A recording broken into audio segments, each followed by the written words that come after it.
December, January of last year, when we got the fall data back from the kids, we started looking at it, and we noticed a couple of things right off the bat that really were kind of obvious to us, given our interactions with kids, is that kids lack grit. They lack perseverance. When things get hard, they tend to give up.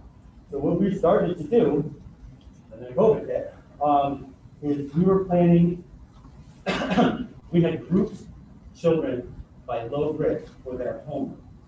And so we assigned small groups of children. All right, so actually our homeroom period, which we had last year, which we don't have this year. Every teacher in the building had a 9-kid homeroom. And there was an expectation, which 9 minutes long, is that would be the child's emotional checkpoint for the day. The check-in period is after first period, so the children who arrived late were able to still have access to this. Children who arrived hungry could still get breakfast during this period. And so we had a number of teachers who are really, really attuned to social emotional instruction, who had gone to Randolph to learn about the restorative justice and the circles, and who have been trained in some of our trauma-informed practices. So we have some people that were really, really good with that. Not everybody is. And we were grouping the kids who had low grit, meaning who lacked perseverance, into homerooms, and then this year there was supposed to be an organized instructional 10-minute activity that they would work with those kids on to help develop those skills, whatever they were. If they were low grit, if they were low emotional regulation. And so we were attempting to create this cross-team homeroom where kids would get this type of social emotional instruction and support. But then COVID happened. So what we did is, rather than have another change, 2 more class hallway passing times, and a classroom setting where kids could potentially be cross-teamed, we decided to put that on hold.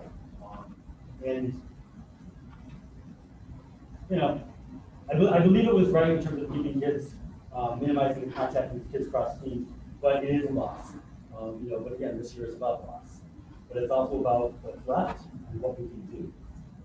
We've got to mourn what's lost, we've got to figure out what's left and what the possibilities are. So that was one of the big things that we were planning on using it for. And I think this is the point where I'm going to turn it over to Katie and let her provide you with some more information. So when we started to get the data, we also were in the process of establishing a shared decision-making committee at the middle school. And one of the things we looked at was the data from the fall survey from last year. And the idea was to do some trauma-informed instruction with our staff. And we were using our faculty meetings all through the school year last year in order to really build on the trauma-informed skills. Then COVID happened and life changed.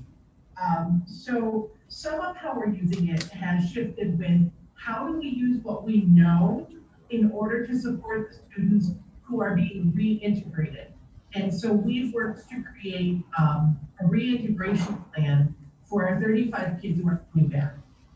And it includes looking at the data we have on them, assigning each team one staff member who is their ambassador for new students. And this ambassador's job is really just to kind of keep an eye on those new kids. So on most teams, it's 7, 8 kids. For our 7th grade team, because that's where we have the most kids come back. And they have those students and they have their data panorama as well as their report card grade to kind of see where this kid is and what they need moving forward. The hope is that we're going to take that data and also be able to use it to create some lunch bunches with this group that's being reintegrated. So one of the things I noticed in looking at it is that some of the students have incredibly low grit, which again, not a surprise. So this means when they're faced with challenges, they struggle to overcome them. Looking at our data for our school improvement grant, we also discovered that our students who were multiracial and were struggling also struggled with grit. So it's an area we will be looking at. We're going to be creating these lunch bunches really after February break, because then our integrated students will have been here for really 2.5 weeks, able to get that. They'll have been here long enough to make some decisions about support that they need moving forward. And how we work the reintegration program is I emailed all the students, I have all their data from the surveys that they've taken, and I believe Eric should have, and I don't know if we distributed to everybody, the actual student A, B, and C data. So it's 3 students, so that you could really kind of take a look at the kind of data we collect. And you can see, and I believe it is student B, that she had a significant decrease when she went fully remote. I'm doing this X, so it might be student B. So whichever one has the decrease, that student is fully remote and is struggling, clearly. So this is a student we're trying to reintegrate. We've made phone calls and we're really hoping to get this student back in the building because it's clear that there are some increased deficits in their social emotional learning and in their soft skills that are really impacting their abilities to succeed as well. So it's allowed us to have these conversations about what else is happening under the surface with some of our students who may be presenting as average students, but when we take a look at everything else, they could be better. We're able to see that they feel maybe a little invisible, or that they feel like nobody is there for them, or it change that perspective just by looking at some of this EL data, and then providing them with the emotional support. We've been using a lot of this data as well. We meet Eric, myself, our counselors, and our social workers. We meet weekly, and we use this data often. We'll come up in our discussion, struggling. We will say, well, what do we know about them emotionally? And then we can have those conversations about, okay, this is a kid who really needs our hand in order to help develop those skills. So those are some of the ways we're using it. As soon as we're allowed to have our kids back, we really want the opportunity to do some more work with our 6th graders, especially this year.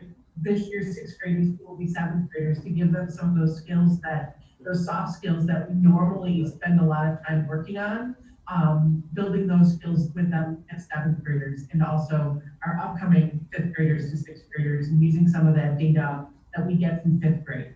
Our hope is, our push is that our elementary schools are giving the assessment, the survey, not an assessment, giving the survey for our 5th graders, because it'll give us really important data as we structure our class for next year to make sure that we can balance them, students with soft skills, and also when we're allowed to create those homerooms again, be able to create those skill-based homerooms that will be able to support their SEL needs.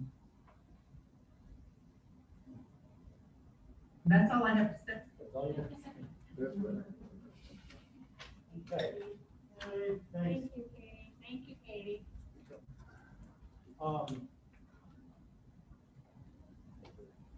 So as we move forward with this, again, our hope is that we'll be able to share the survey results on our 8th graders with the high school, so that they have a sense as to the needs of the kids that are coming in, and that we'll be able to get the survey is a 3 through 12 survey.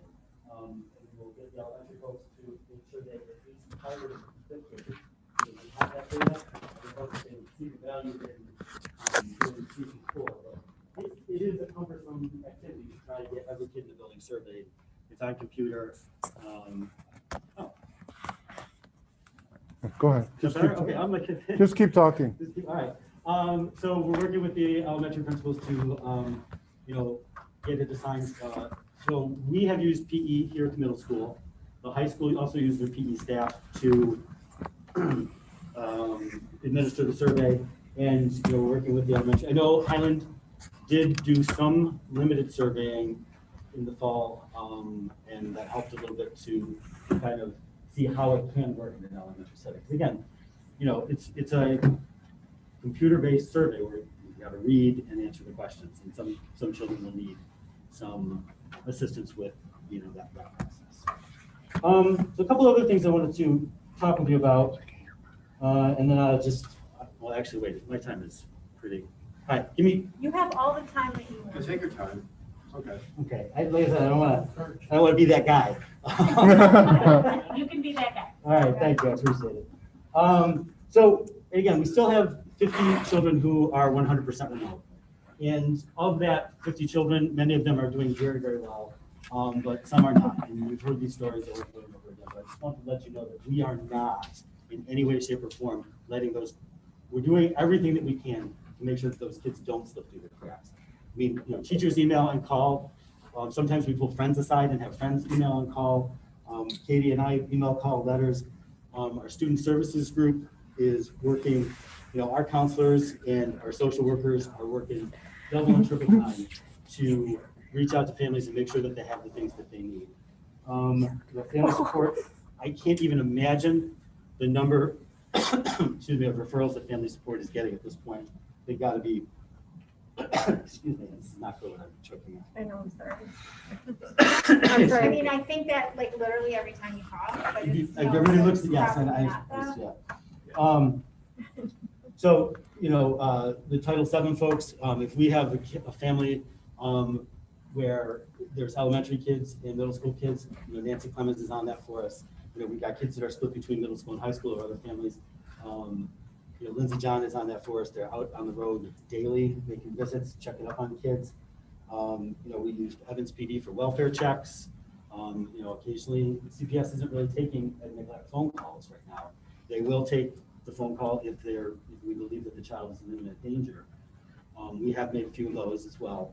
But it is just an incredibly frustrating year. And I know that you know that, but I just want you to really understand the, what our kids are going through right now. We do have, our teachers are doing one-on-one classes with kids who can't make it to their regular class, or if they're absent, they're doing the one-on-ones with them. We started having 10th period, kids stay after school if they have a ride home, and we're seeing kids stay after school for that. And we're also doing sports now. Thank you. Sports are, it's going to be an amazing thing for these kids to have that outlet. So we're really pleased. We've got swimming. They had 28 kids go out for modified boys basketball today. I mean, we've never seen that. But excuse me, a lot of those kids were wrestlers. We were disappointed, but whatever. So that's what I have for you. Katie and I will be happy to answer any questions that you have. I have a quick question there. I don't know the data exactly how the packet here, but is there any explanation of why we're so high in self-management? Is there any explanation as to why we are? Excuse me. I don't know why they seem to be able to do that particular skill.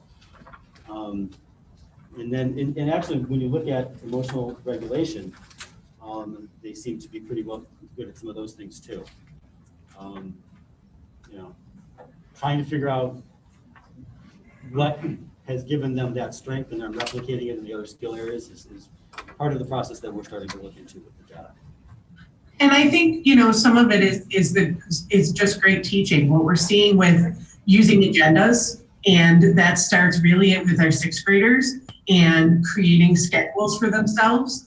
I think both of those are really important pieces when we think about their ability to self-regulate their time. I also think from an early age, they're taught to count back from 10, and we've been doing a lot of work on mindfulness at an early age. I know last year, Paula did some work, when I met with you, Paula had done an entire lesson on mindfulness and using the circles. And I think those kind of things that we've been doing with mindfulness have really made a difference in a kid's ability to not lose their cool when under stress.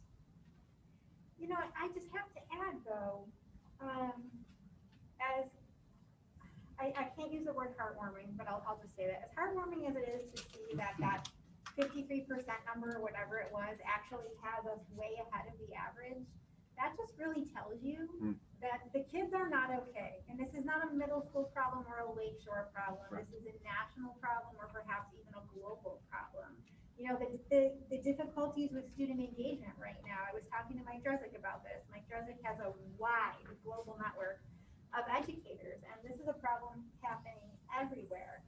And when you list, I mean, I wrote down all the things that you listed that you guys are doing creatively, outside of the box, utilizing all the resources available to you, and we still have a problem. You know, there are still those kids that you are worried are going to fall through the cracks, and not through any lack of trying on our own, but looking at this data of the emotional challenges in front of our students, and again, not just our building students, but students everywhere, just shows you that our students need, our children need more. They need more resources.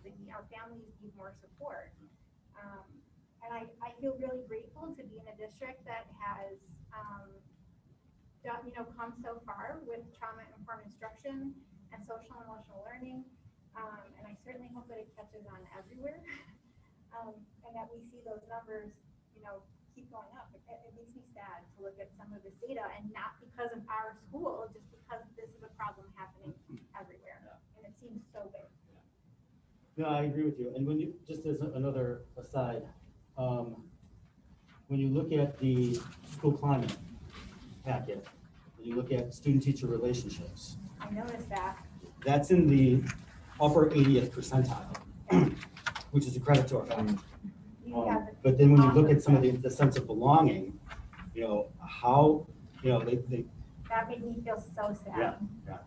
So, and again, we're at the initial stages of looking at this year's data. I mean, we took the assessment, the survey was given in November.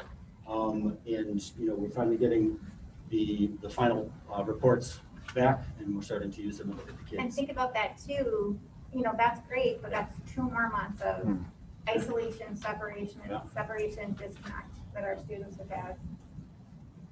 Well, and I think we've done so much work with the social and emotional learning, and it's almost like we're at a point that we have to recreate the wheel just because of circumstances, how we're just not connecting with kids, no matter how we try, the way we used to a year ago. Eric, I It's love just different. the one thing you said that really caught my ear was the peer-to-peer, right? That sometimes when you can't get a student to connect or engage, you're utilizing their friends to try to get them to connect. Yeah, we kind of backed off on our the cell phone thing this year a little bit, because I mean, kids will go into class and teachers will say, where's Adrian? And they're like, oh, I don't know. His number. Here's his friend. Call him. Get him on the phone. We'll bring him in on the computer. We'll get him his work and stuff like that. So people do that kind of stuff all the time now. Right. There's been a lot of on-the-fly adjustments that people make. The thing is that you have a foundation already in place Right. to build on, to change, to fix, be flexible with, as the times require it. Because we started it beforehand. Yeah. Right. And there's a foundation, like Katie said, is using what do you know already, and how can we use what we know in a different environment or with a different problem? And that's really the basic of teaching. Yeah. You And know. can you imagine where we'd be now if we And you didn't? build on Well, that's what I was just gonna say. And all If we that. hadn't started the process of trauma-informed instruction 3 or maybe it was 4 years ago now? 4 years ago? 3 or 4 years ago now, at least here in the middle school. Yeah. Where would we be with, because there's soft skills that teachers also have to develop as well. So, so yeah, I know I'm thankful that we've always had a focus on social emotional, at least Right. that's been Katie's and mine, but These it's, are the fruits of labor here, because I'm sure you all heard about, about the Las Vegas Clark County District there. They haven't done anything. I mean, they knew about it, but they haven't done anything. And it's pretty much all of Las Vegas. The children are struggling terribly. They've had in less than a year, 19 I was gonna say this is the suicides. suicide cluster, correct, yeah. And now they're in shock. Yeah. Now they're like panicking and need help. And they've it's gone viral, Yeah. the whole idea of it. And I sat there thinking, oh my God, this is why you don't realize how well we are doing and helping these kids because we don't have that issue here. And it's because of the hard work, the foundation that was set up 4 years ago and built on, so that it was before we even needed all of it for now, Yeah, and there's much work to be done. I mean, Katie and I are not naive. Oh, sure. When you look at some of those Yeah. categories, we're not naive. There's a lot of work to be done. And actually along those lines, so in the Panorama system, we have the capacity to get this data into the teacher's hands by class. So what happens is, behind the scenes, Panorama communicates with Power School. If I'm, 8th grade English teacher, I can click on my period 1, I can go to Panorama, log in, click on my period 1, and it'll give me a group, my period 1 group, and it will give me the summaries that Katie presented to you, the individual student summaries, and then a class summary for that grouping. We're not there yet, but hopefully we will be by the end of this year so that we can give the teachers the access to the incoming students for September. That's great. That's great. Somebody asked me recently, you had a wish list of like 5 things that you think public school kids need. What are they? And I think maybe one of them had to do with instruction. It was technology. 2 of them didn't even have anything to do with school at all. Things like good jobs for their parents and affordable childcare or whatever families need. I think that's awesome that you guys are taking the time and dedicating the resources to do this, and not only to do it, but to look at the data and ask what do we need to do next with it.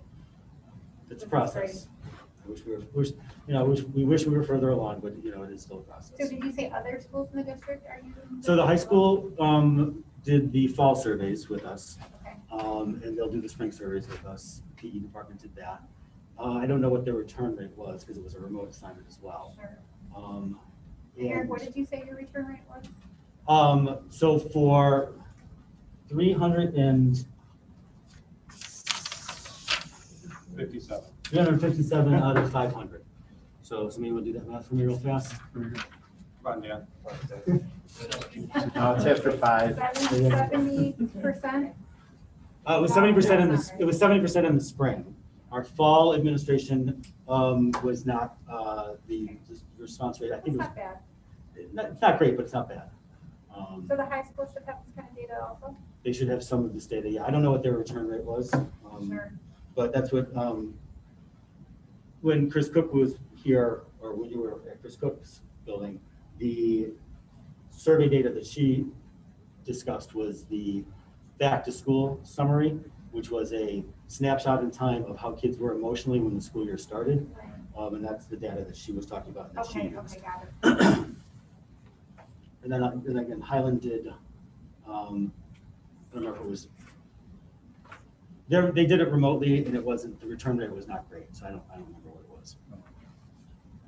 One of the things I'm hoping and looking forward to, I know, Yeah. weird voice from beyond, is that as it begins to trickle down into our elementary, that it'll be really powerful for us when we've got 8th graders to check their growth. Because as you can see on those surveys, those individual student surveys, A, B, and C, you can see how they did each time.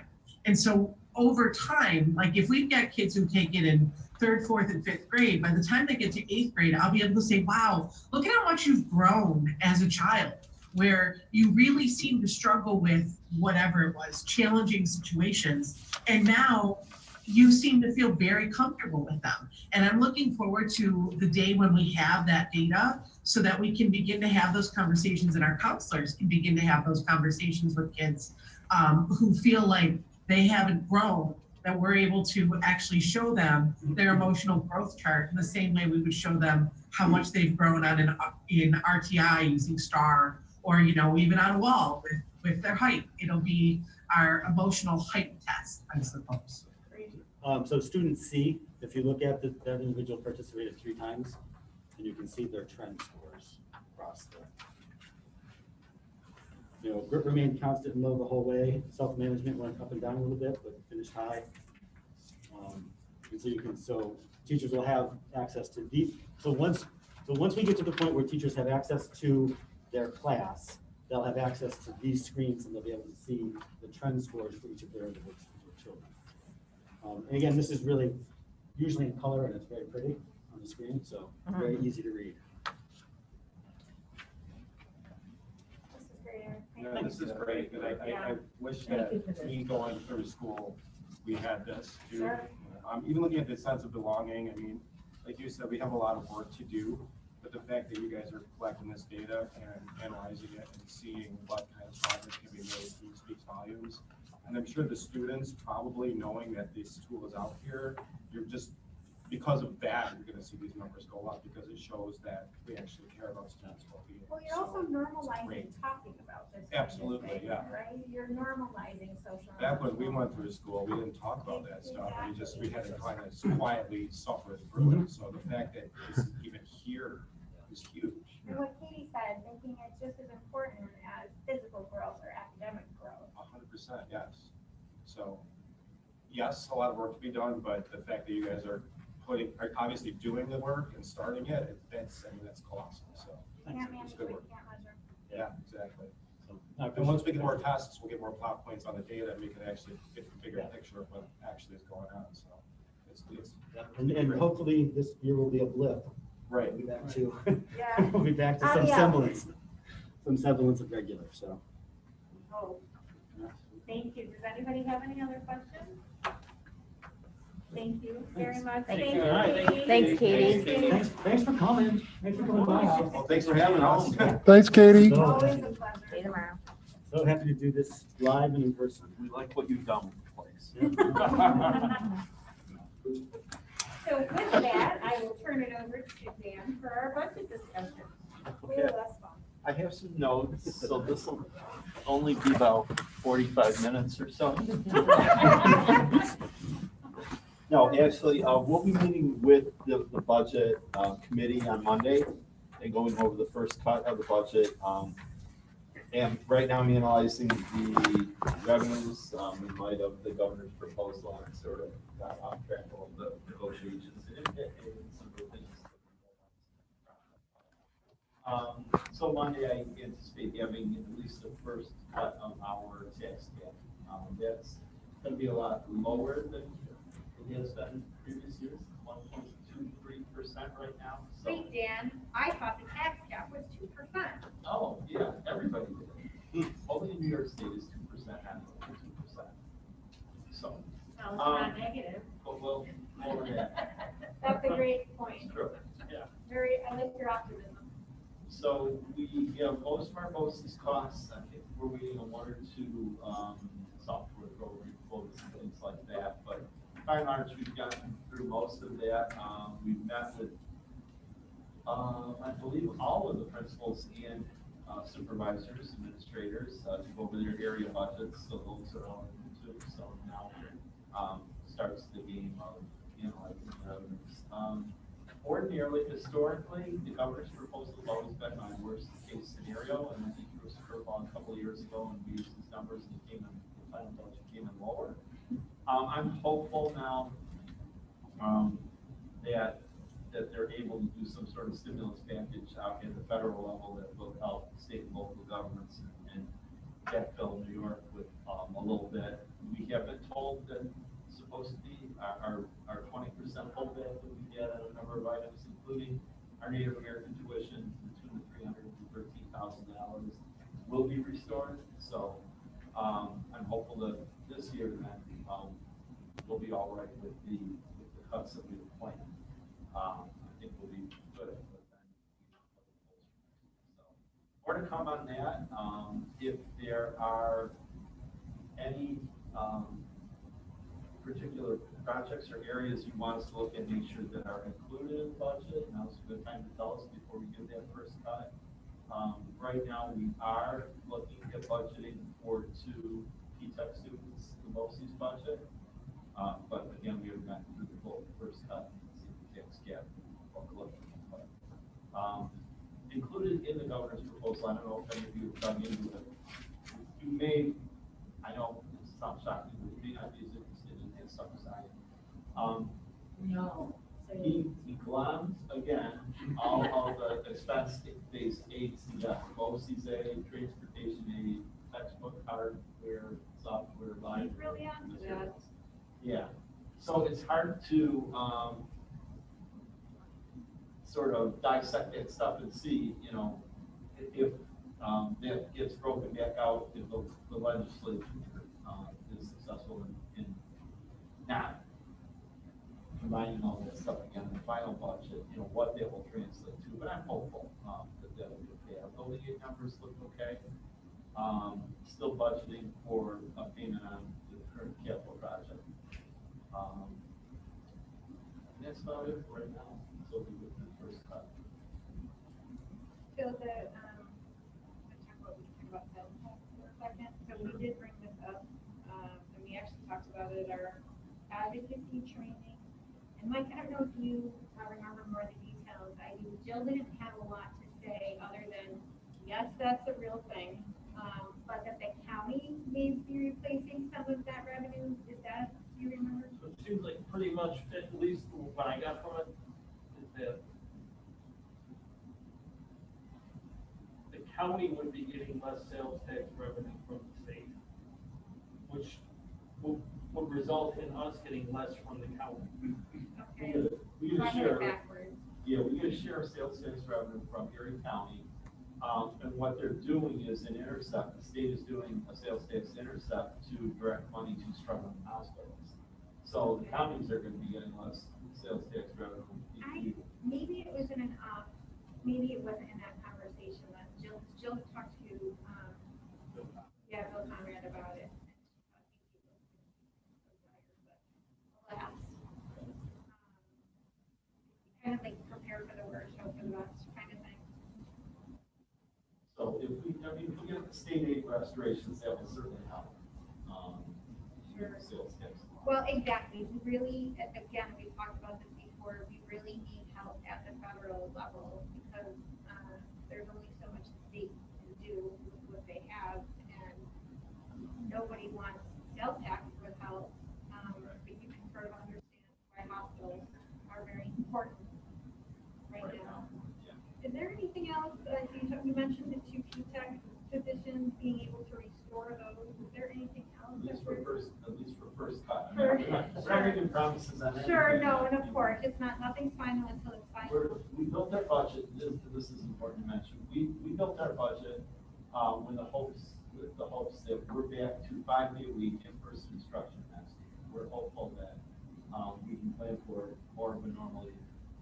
So we're maintaining our positions, our programs, looking at, you know, our special ed placements and all of those things that we do on an ordinary year, and with budget for that include. So it's our hope that we're able to. Melissa? Oh, yeah. One big change that we are looking at is the district summer school. Recognizing that summer school may need to look significantly different this year because of the needs of the kids will be remote for a chunk of the year and in and out, you know, in hybrid now, and some kids fully remote for the whole year. There may be some lags that we need to help the kids catch up on. So we're, yes. So we're going to meet as a group this week, Thursday, and talk about what it looks like. Yeah. And I've already given Carrie a heads up that summer school may look very different for transportation, and I've included a little bit in there to make sure, because if we're bringing more kids in for different time or whatever, we need to be ready, and you know, we need to step up, if that's what it's needed. So we're looking at, we're trying to look at everything really, and try to be ready for it. Anything else that is? No, that was just the big thing for me. Yeah. That was really different for us this year to think about. We're talking about, even for high school, there are many who are not going to have enough credits. So we're looking at even going back to way in the day, for those of you who've been here for a while, offering new courses in the summer so that they need to catch up or have a desire that we at least offer some of the electives. So they can get credits, and just reimagining what it will look like. You know, it's just, can we do in person every day? That's what we want. And then how do we bus them, like, you know, how many staff are we going to need? And we're going to try to accelerate the process so that we have a commitment by May from parents to the best that we can, so that we can then hire enough staff. So usually we just kind of hire staff and know we'll fill a certain amount, but it's, you know, we're hoping we'll get a lot more interest K-12. So you might see more August graduations.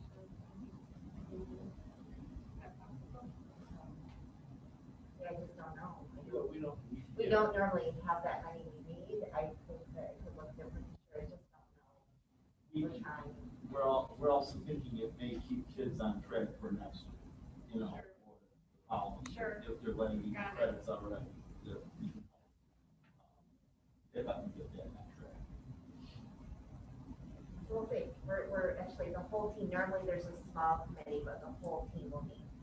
Just to begin to reimagine what it can be and what they're noticing, offering physical education, maybe offering some arts, you know, just drawing them in, and can we manage that and afford it? On a positive note, remember last year we budgeted for a sizable state aid plan. So I think if our state aid is restored, that budgeted reduced state aid number will help us weather the sales tax cut. But then next year, even if state aid stays fairly level with this year, we don't have the cut to budget for. So we've got breathing room that will help us with summer school and some, you know, putting P-TECH back in and some of those things, and along with the normal salary increases and benefits and things. The one number I don't have yet, I don't have my arms around healthcare costs. I did meet and go over our renewal with Blue Cross reps and Evans Insurance, and our experience is tracking well. Our medical costs are below the average or below their book values. Our prescription cost is higher, but it isn't necessarily so alarming because they could just be the people that are taking care of themselves and doing, you know, taking their medications and stuff, and that can be translated into lower medical costs. So I'm hoping that translates into, you know, these lower numbers, but not knowing where costs with COVID and everything are going, I really don't have a sense of where that is. So if Mike and I are gonna be at our capital conference tomorrow, it's virtual. So if we're meeting with our state elected officials, like what are our bucket list items? What are the things that you think, or anybody thinks, that we should be asking for? We always ask for that. We're taking a look They like at you to be specific. not putting all those funds The together. consolidation of the expense base. yes, keeping the expense base aids how they work, but also coming back to the BOCES excess salary cap. I mean, that has been $30,000 for 30 years or more, or just about 30 years. In other words, we're only aided on the first $30,000 of a BOCES salary. So just think of how many people we're hiring at or below the $30,000 level. I mean, very few teachers. So even though they're shared among districts, we're only getting aided on the first $30,000, and that's even their administrative budget, principals, clerical, everything. So just that aid has been eroded away just from inflation over the last 30 years. So we want to do something to keep track. They need to start indexing that out. Those are both topics. Yeah, and I think if it wasn't last year, it was 2 years ago where this was in, and then it got kicked out. I mean, if you could, I mean, give them the rationale that if you want districts to share costs, this is the avenue for it. It was put in, you know, decades ago, but you're disincentivizing by letting inflation erode now.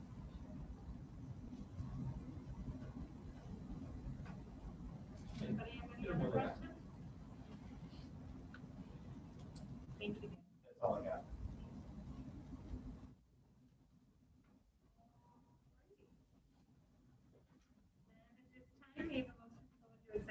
session to discuss the employment history of a particular individual. No action will be taken during executive session. Any discussion? Wake up, everyone. All in favor? Any opposed? Good night, Chris. Thank you. Good night. Chris, thanks for coming. You're welcome. Stay well. Will do.